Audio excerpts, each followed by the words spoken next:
Welcome back. Thanks for joining us. We're continuing on in our series of the Family Matters. This is part 8. In this segment, we want to consider the husband as the provider for the family. Now, this role was entrusted to him by God the Father when Adam and Eve sinned in the book of Genesis. As a result of sin, Eve would have to endure pains as a result of childbirth. And then Adam, because he listened to his wife, he would have to work by the sweat of his brow to provide for his wife and for his children. Now we can see in our society today that this whole concept has really been turned on its ear. If we look at the formation of children, more specifically little girls, whenever they are sent to school, and then they are always being encouraged to take on a career, to go into competition with men for jobs that are going to be a conflict with their ability to be a good wife and mother for their family. This is a result of a lie from Satan, obviously, who is trying to undermine and destroy families.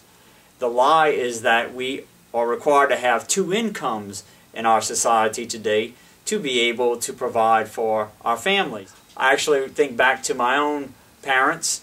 Whenever they were children, they had 15 brothers and sisters.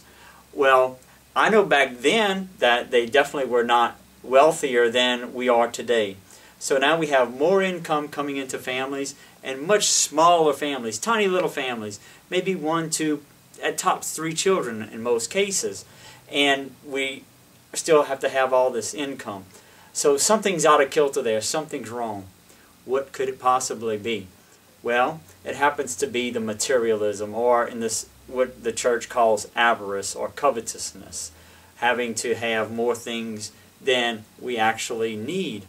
And a lot of times this is driven by the guilt of the mother, because she has that inborn instinct that knows that she should be there caring for her child, and she's not. So then it only compounds from there.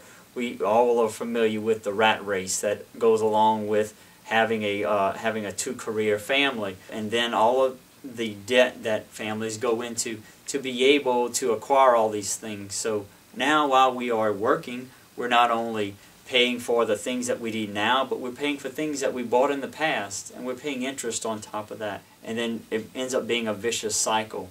For as soon as we even know that we're having a child, even before the child might even arrive, we get that call from the investment advisor, and he says, why don't you start that college fund for junior, and make sure you start setting aside some money for, start the 529 plan or the education IRA. Be responsible.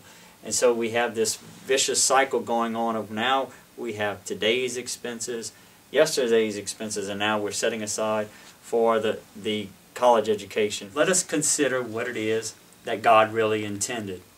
Woman would meet the man of her dreams. They would marry. She would become his sustainer. Not long after, they would have a child on the way. She becomes that nurturer that we talked about last time.